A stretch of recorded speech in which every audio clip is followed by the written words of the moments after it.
My wife was in the shower when her phone lit up on the kitchen counter. I wasn't the jealous type. I wasn't the snooping type.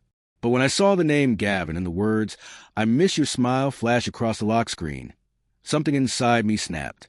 Instead of confronting her right then and there, I did something unthinkable. I unlocked her phone and replied pretending to be her. I told him to come over because her husband wasn't home. 10 minutes later, the doorbell rang and my wife's face, well, it froze in a way I will never forget. Welcome to Inspiration Seeker. If you ever felt the sharp sting of betrayal or the burning need for justice, you are in the right place. Today's story is about how a single text message destroyed my marriage but ultimately saved my life.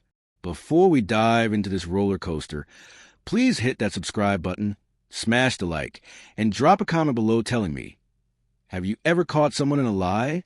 Your support means the world to us. Now, let me take you back to the night everything changed. It was supposed to be a celebration. That evening marked exactly 7 years since Christine and I had said our vows in a small, dusty chapel just outside of Las Vegas. I wanted this anniversary to be different, more grounded, more intimate.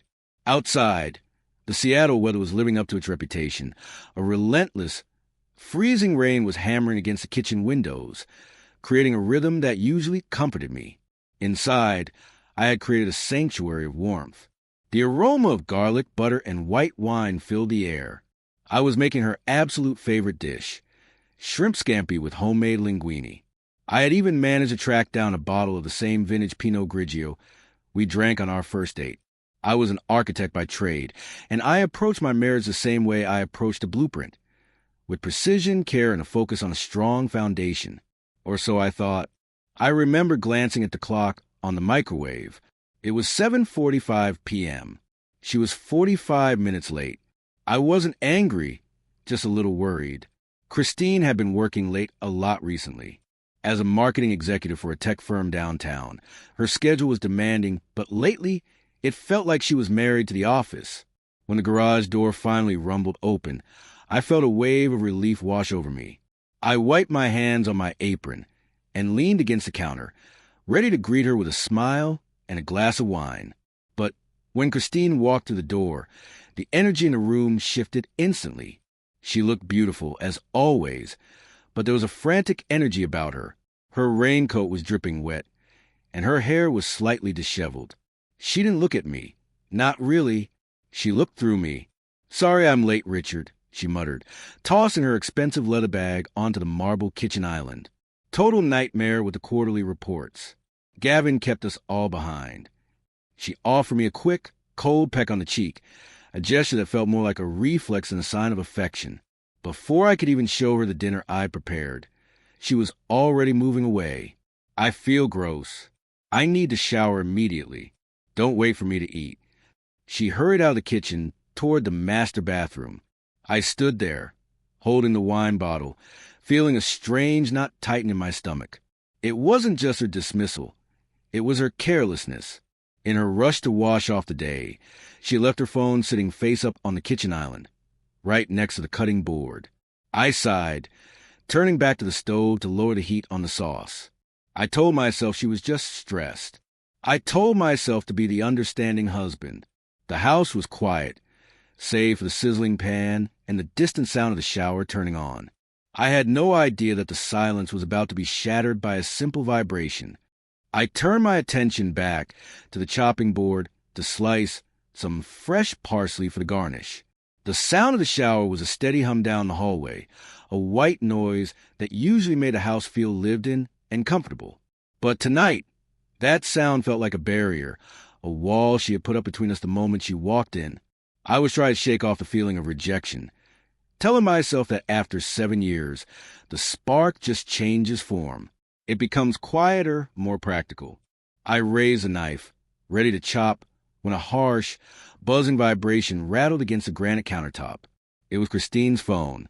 It sat there, innocent and sleek, right next to the bowl of lemons. I usually ignored her notifications. We had an unwritten rule about privacy.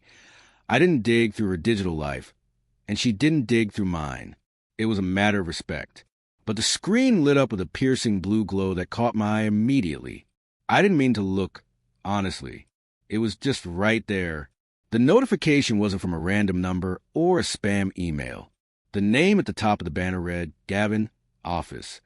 My heart skipped a beat, then hammered against my ribs. Gavin, the same man she had just complained about. The tyrant boss who supposedly kept her late at the office, reviewing quarterly reports.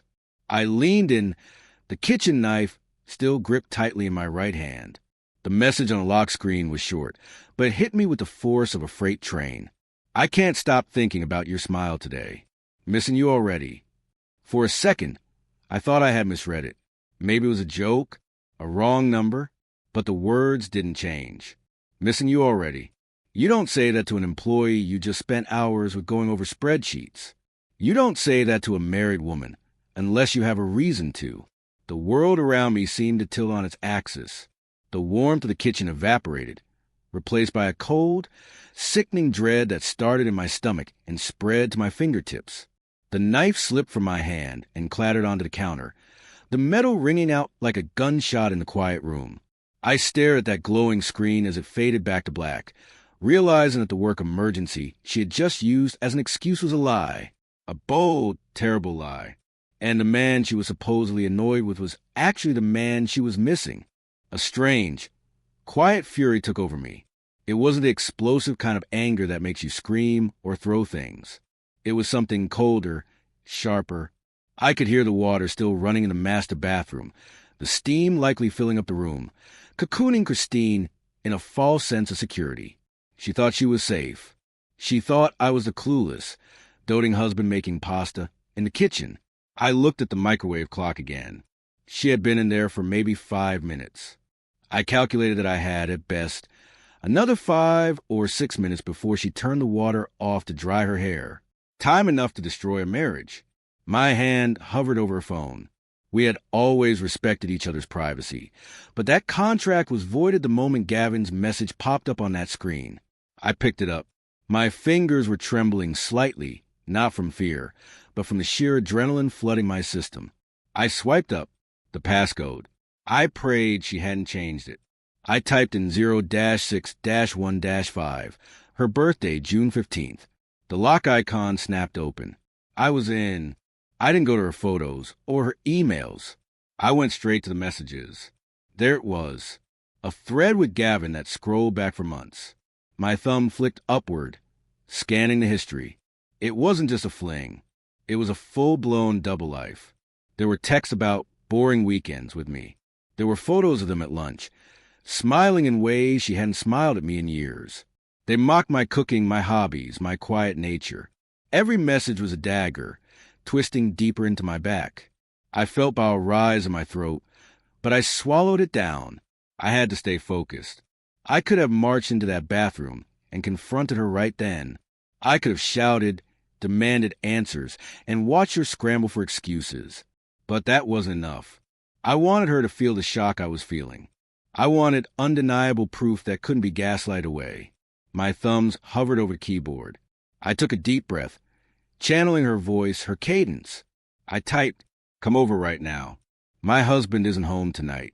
The door is unlocked." I stared at the words. It was a nuclear option. Once I sent this, there was no going back. The Richard who cooked anniversary dinners would be gone, replaced by someone else entirely. I didn't hesitate. I pressed send. Then, with a shaking hand, I placed the phone back on the counter, exactly where she had left it, aligning it perfectly with the edge of the marble. Now, the game had truly begun. The response was almost immediate, which stung more than I expected. It meant he was waiting for her. It meant he was likely close by, perhaps lurking in a nearby parking lot, hoping for exactly this kind of opportunity. The phone buzzed one last time, delivering his fatal confirmation. On my way. Be there in 15 minutes. That was the countdown to the end of my life as I knew it. I moved with the precision of a bomb disposal expert. I quickly tapped the screen, selected the message I had just sent, the invitation to my own home, and deleted it. I left his reply there, unread, glowing softly. If Christine checked her phone now, she would just see his eager confirmation, thinking she must have missed a previous notification.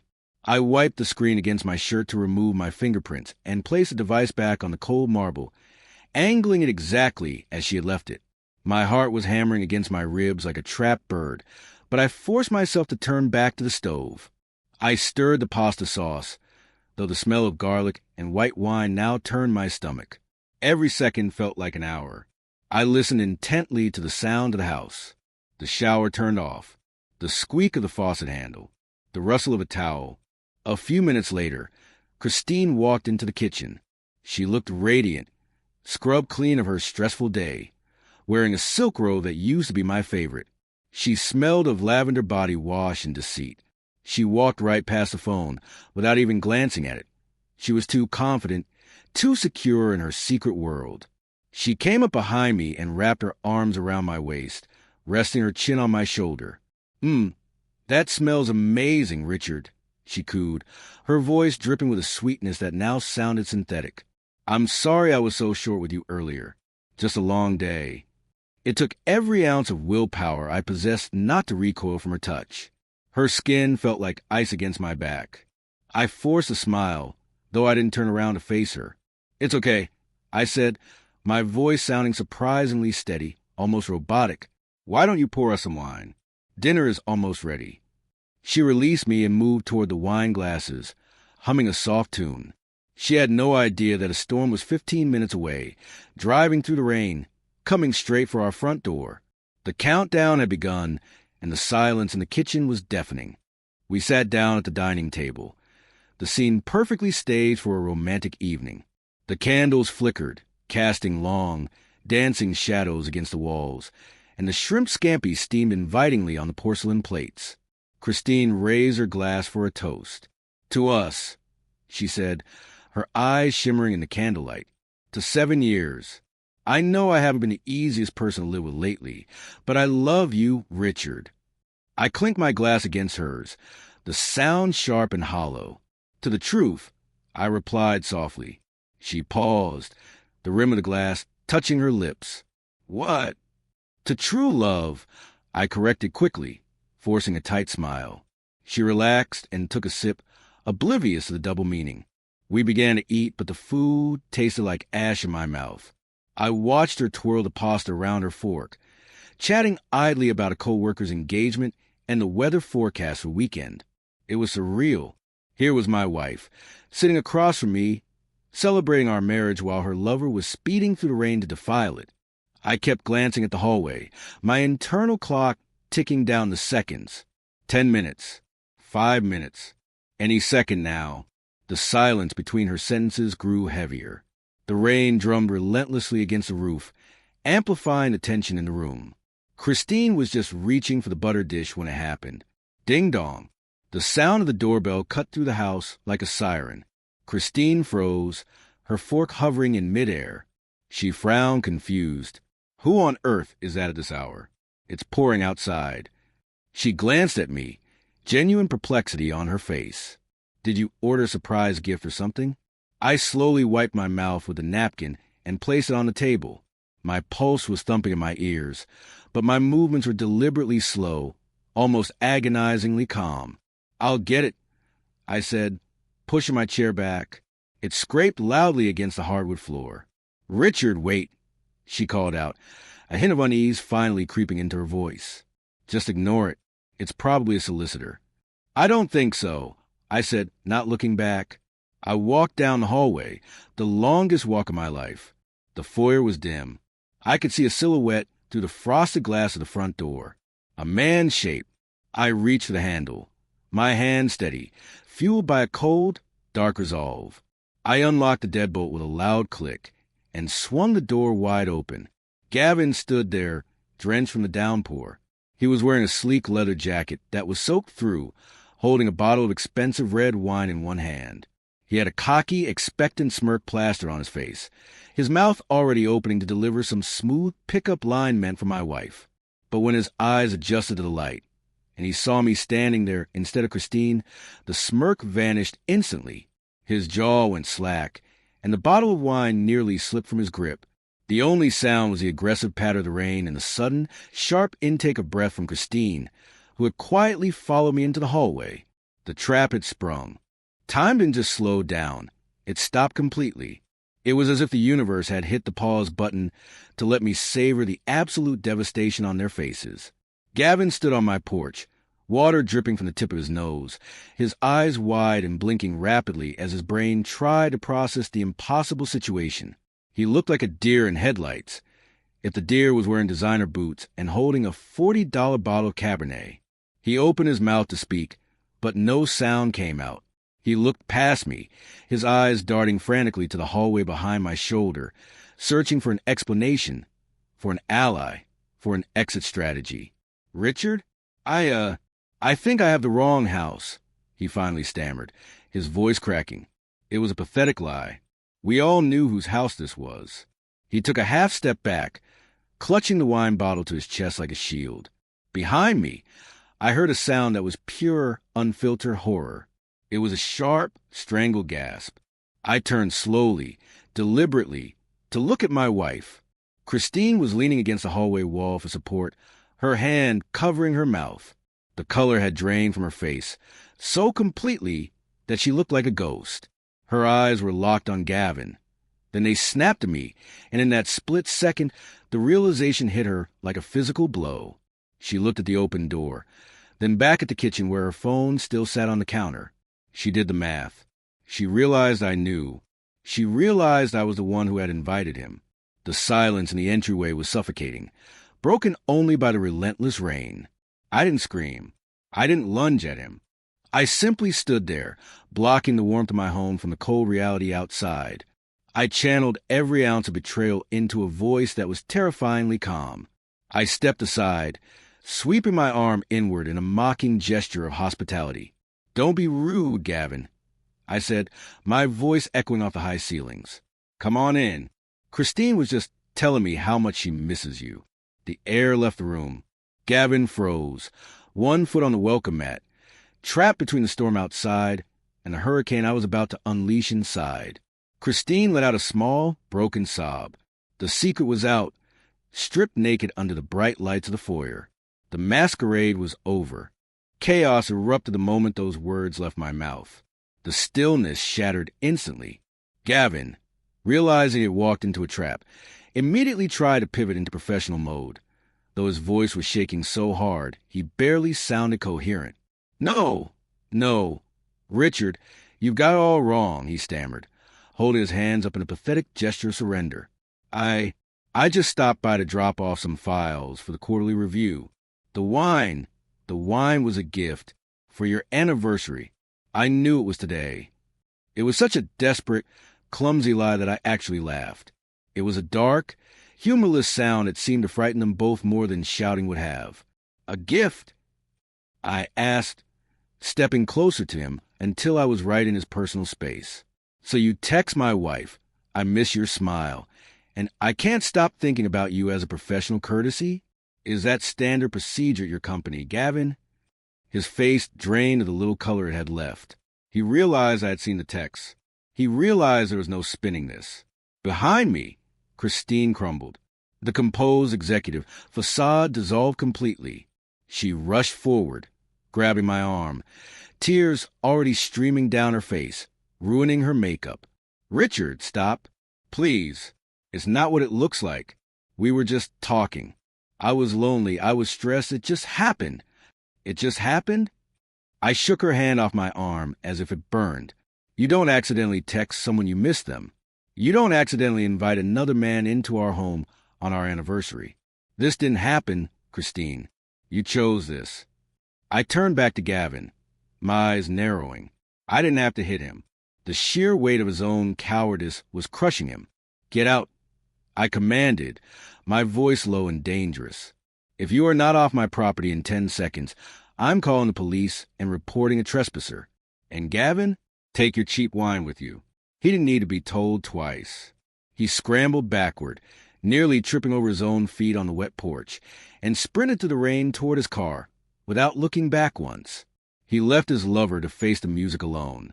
I slammed the front door shut, the heavy thud echoing through the house, like a gavel hitting a judge's bench. The storm outside was gone, but the one inside was just beginning.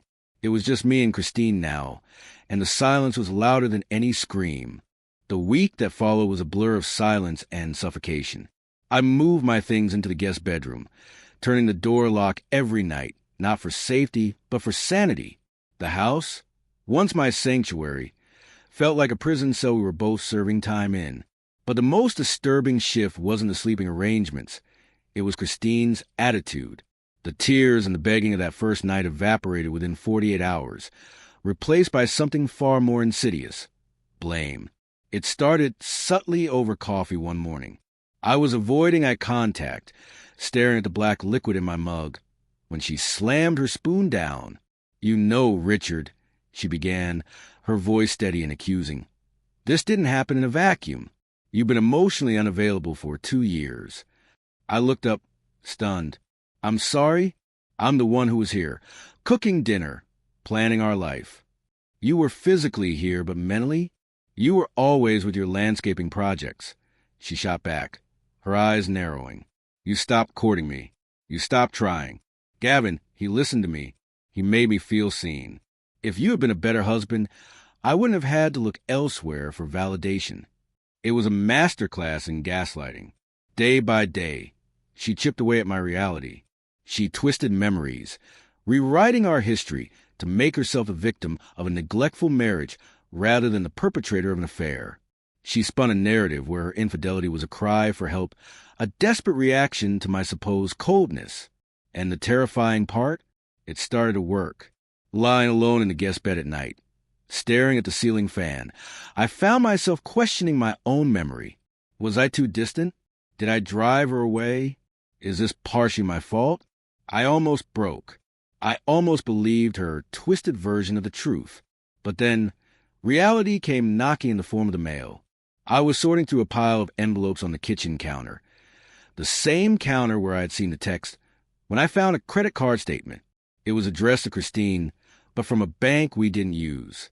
Curiosity turned to dread as I tore it open.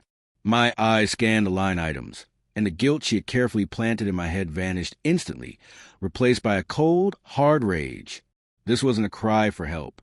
This was theft. If the affair was a knife to the heart, what I discovered next was a shotgun blast to the chest.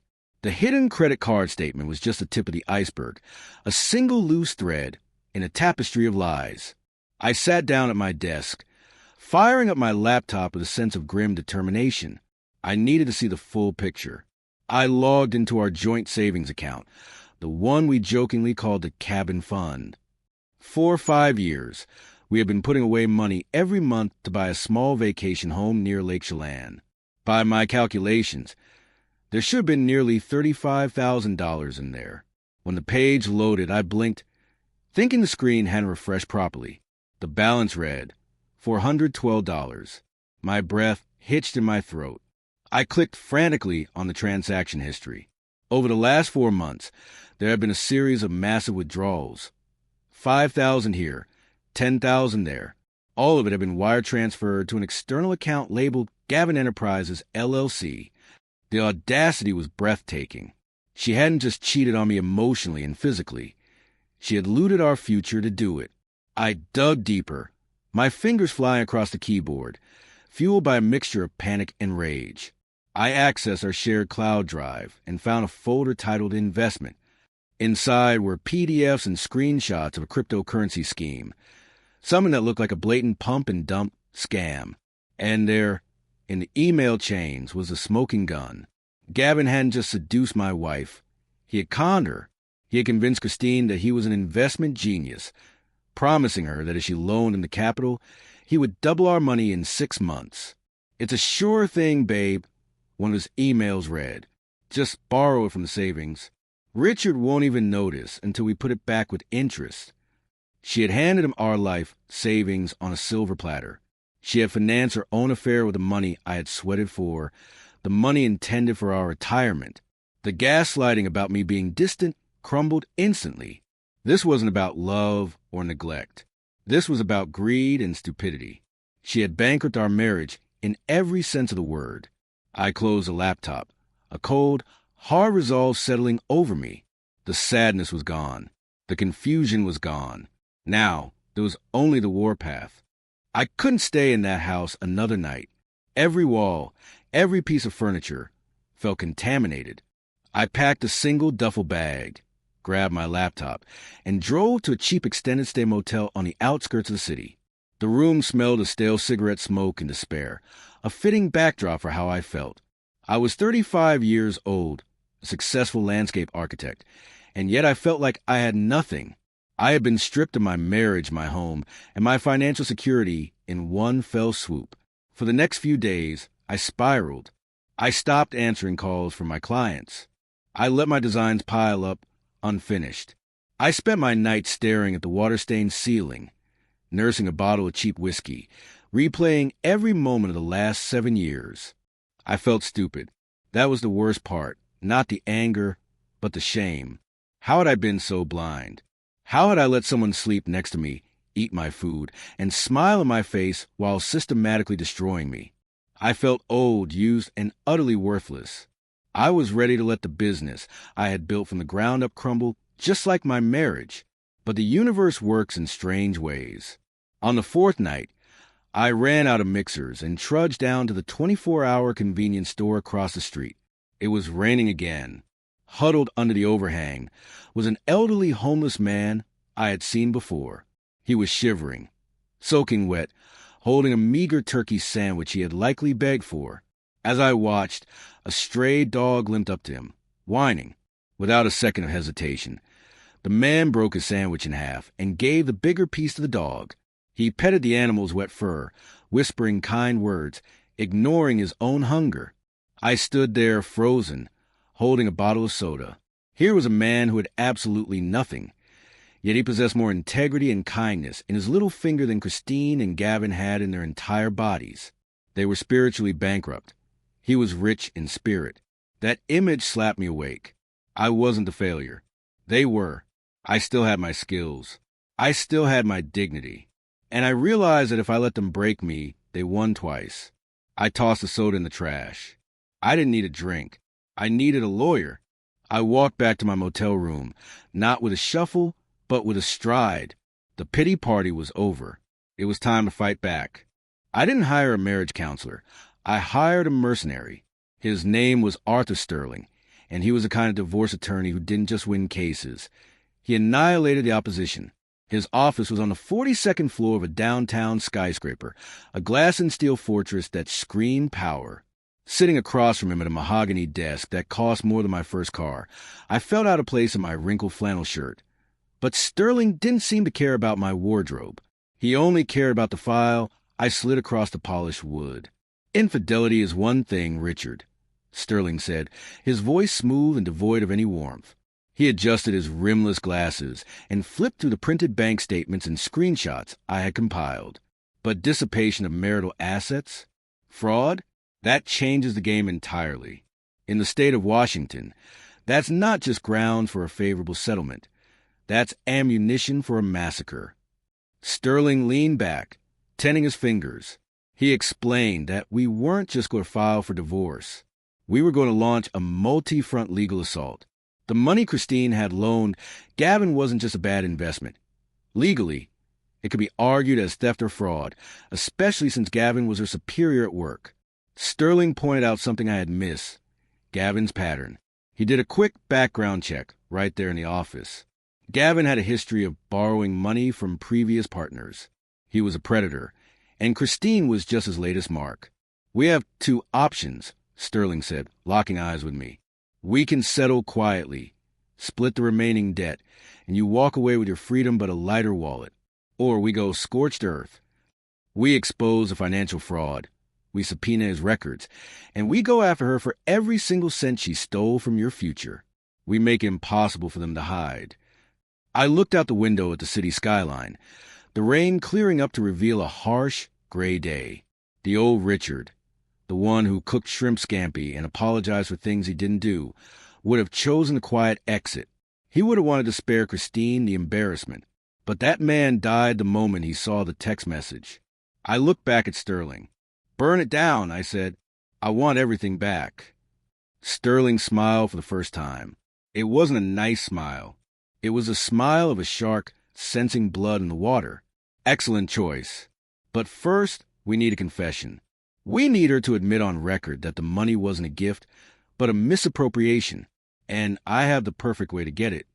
The plan required me to do the hardest thing I've ever had to do, pretend I still loved her. Sterling had coached me perfectly. You need to be the wounded bird, he had said. She's losing control. If you offer her a safe harbor, she'll dock the ship, even if she has to confess to a crime to do it. I waited until Friday evening. I knew Gavin would be out. He was single, prowling, and likely ignoring her now that the thrill of the secrecy was gone and the reality of the drama had set in. I dialed Christine's number. My hand wasn't shaking this time. She picked up on the first ring. Richard? Oh my God, Richard, are you okay? I've been so worried. Her voice was ragged, thin with stress. I'm hanging in there. I lied, forcing a tremor into my voice. I sat in my motel room, the recording app on my laptop clearly capturing every sound from the speakerphone. I've been thinking a lot, Christine, about us, about 7 years. I miss you so much, Richard, she wept. Please, just come home. We can fix this. I promise. I'll do anything. I want to come home, I said, the words tasting like poison. But I can't get past the money, Christine. The deception hurts more than the affair. If it was just an investment that went bad, maybe we could rebuild. But I feel like I don't even know why you did it. Silence stretched on the line. I held my breath. This was the moment. She had to choose, protect her lover or try to save her husband. It was an investment, she whispered, her voice trembling. Gavin, he was in trouble, Richard. He owes people money. Bad people. Gambling debts. He told me if I didn't help him, they would hurt him. He promised he'd pay it back as soon as his bonus cleared next month. I was scared for him. I didn't steal it for myself. I swear. Gotcha. So Gavin asked you to take the money from our account to pay off his bookies? I asked, clarifying for recording. Yes, she sobbed. He begged me. He manipulated me. Richard, I see that now. He's not even answering my texts anymore. I was so stupid. Please, just come home. I see, I said, my voice suddenly dropping the wounded act and returning to that cold, flat tone she had heard in the hallway. Thank you for telling me the truth, Christine. That's exactly what my lawyer needed to hear. Wait, what? Her confusion was audible. Lawyer? Richard? I'm not coming home, Christine, I said, and I ended the call. I saved the file, backed it up to 3 different clouds, and emailed it to Sterling. The trap was sprung. She had just handed me the key to her own destruction, and she didn't even know it. I didn't slash their tires. I didn't throw a brick through their window. Those are the reactions of an angry man. And by Monday morning, I was no longer angry. I was efficient. I was an architect executing a demolition order. I sat in Sterling's conference room, the city of Seattle waking up below us as we compiled the final dossier. It wasn't just a confession tape where Christine admitted to embezzlement to fund Gavin's gambling. We also had the chat logs, hundreds of pages of them, time-stamped during company hours. They painted a very clear picture. A senior manager using his position to manipulate a subordinate into a sexual relationship and then coercing her into financial fraud. In the corporate world, that isn't just a scandal. It's a nuclear liability. With a single click, Sterling sent the encrypted package to the board of directors, the VP of Human Resources, and the company's chief legal officer. The subject line was innocuous. Internal ethics violation and financial misconduct report regarding Gavin Miller. We didn't frame it as a scorned husband seeking revenge. We framed it as a whistleblower report protecting the company from a predator. The fallout was swift and brutal. According to a friend who worked in their building, security arrived at Gavin's glass-walled office at 10:15 a.m. They didn't let him pack his things. 2 guards escorted him out in front of the entire floor, marching him past the very people he had stepped on to get to the top. He was fired for cause gross misconduct, sexual harassment, and solicitation of funds from a subordinate. He lost his severance, his reputation, and his career in under an hour. Christine wasn't spared, either. While she wasn't a predator, She was an accomplice to the theft and had engaged in misconduct on company time. She was called into HR immediately after Gavin was walked out. They gave her a choice: face a public investigation that would ruin her future prospects forever, or resign immediately and sign a non-disclosure agreement. She chose the latter. By noon on Monday, the power couple of the marketing department was gone. They had built their illicit paradise on company time, and the company had just foreclosed on them. I watched the read receipts on my email turn blue, feeling a grim sense of closure. I hadn't destroyed their lives. I had simply turned on the lights, and the roaches had scattered. 2 days after the corporate guillotine dropped, there was a knock on the door of my new apartment. I had rented a modest, furnished place downtown. Clean lines, no clutter, and crucially, no memories. It was late, past 10, and the city lights were blurring through the drizzle against the glass. I knew who it was before I even looked through the peephole. I could feel her desperation radiating through the wood. I opened the door. Christine stood there, but she wasn't the woman I had married. The polished, confident executive who used to strut through our home was gone. In her place stood a stranger in baggy sweatpants and a stained hoodie, her hair pulled back in a messy bun that hadn't been touched in days. Her face was swollen from crying, devoid of makeup, revealing a raw vulnerability I hadn't seen in years. She looked small. She looked defeated. "Richard," she croaked, her voice cracking. She didn't barge in. She didn't try to hug me. She just stood in the hallway, clutching her car keys like a lifeline. Gavin blocked me. He changed his number. He told the police I was the one who masterminded the fraud. He threw me under the bus, Richard. I leaned against the doorframe, crossing my arms. I didn't feel a surge of triumph. I didn't feel happy seeing her like this. I just felt detached. It was like looking at a car crash from a safe distance. "I know," I said softly. "I told you who he was. You just didn't want to listen." She looked up at me, fresh tears spilling over. I lost everything. My job, my reputation, our savings. I have nothing left but you. We can fix this, can't we? I'll go to therapy. I'll work any job. We can start over. Please, Richard. I remember who we used to be. She reached out to touch my hand, but I pulled back. It wasn't out of anger. It was out of instinct. The connection was severed. The wire was cut. "I forgive you, Christine," I said, and I meant it. The anger had burned itself out, leaving only ash. "I forgive you because holding on to the hate is only hurting me. But forgiveness isn't amnesia. I don't trust you. And a marriage without trust is just a lie waiting to happen again." Her face crumpled. She realized finally that her tears wouldn't work this time. The currency she had always used, her emotional hold on me, was bankrupt. "Go home, Christine," I said, my hand on the doorknob. "Figure out who you are when you aren't lying to everyone around you." I didn't slam the door this time. I closed it gently, with a soft click. It was the quietest sound in the world, but it was the loudest statement I had ever made. The past was on the other side of that wood, and for the first time in a long time, I was looking forward to the future. It has been exactly 12 months since the night the doorbell rang and shattered my universe. Today, I am standing on the rooftop terrace of the new Skyline Gardens project in downtown Seattle, a space I designed from scratch. The rain has finally stopped, replaced by a crisp, golden sunset that reflects off the glass towers around me. My landscaping business isn't just surviving, it's thriving. I poured all that nervous energy, all that grief, into my work.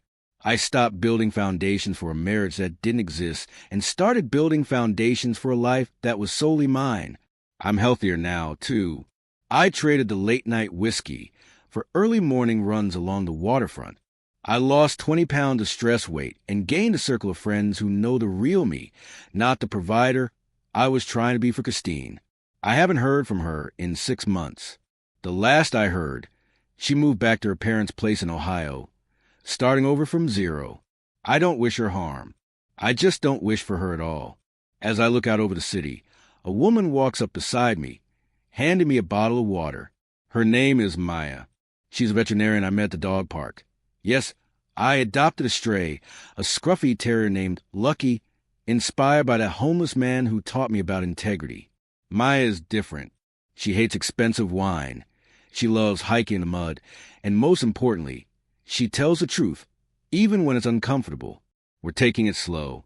I'm not rushing to put a ring on anyone's finger, but for the first time in a long time, the silence in my home feels peaceful, not empty. That text message on the kitchen counter felt like the end of the world. It felt like a death sentence. But standing here today, breathing this fresh air, I realized it wasn't a death sentence. It was a pardon. It was a universe intervening to save me from a life of deception. That vibrating phone didn't destroy my life. It woke me up. Thank you for listening to my story on Inspiration Seeker. If you're going through your own storm right now, please remember this. Sometimes God destroys your plans because he hears conversations you didn't hear and he sees things you didn't see. Trust the process. And don't be afraid to close the door on what hurts you so you can open the door to what heals you. Don't forget to subscribe, hit that like button, and share this video with someone who needs to hear it. Stay strong, seek the truth, and I'll see you in the next story.